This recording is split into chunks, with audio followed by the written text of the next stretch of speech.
jarro e bacia tomou, lavou os pés dos discípulos, este exemplo nos deixou.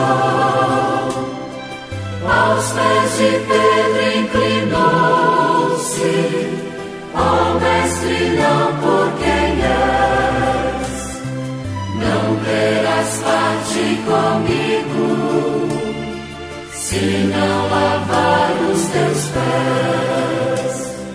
Não terás parte comigo, se não lavar os teus pés.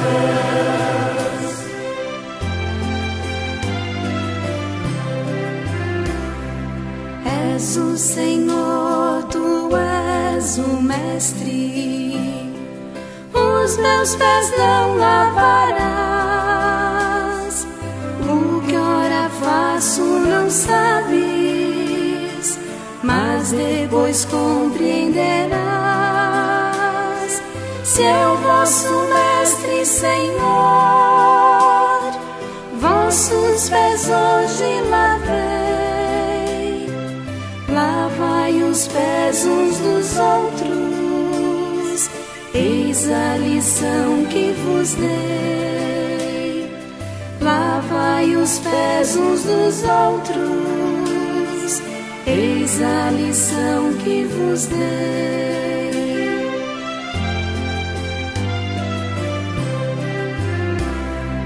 Eis como irão reconhecer-vos como discípulos meus, se vos amais uns aos outros, disse Jesus para os céus. Dou-vos novo mandamento, deixou partir nova lei, que vos ameis uns aos outros, assim como eu vos amei, que vos ameis uns aos outros, assim como eu vos amei.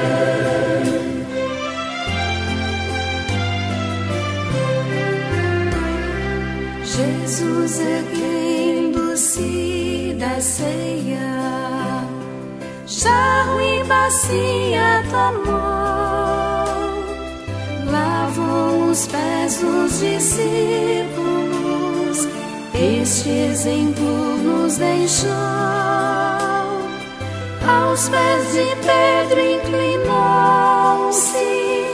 ó Mestre, não por quem és, não terás parte comigo, se não lavar os teus pés. Não terás parte comigo, se não lavar os teus pés.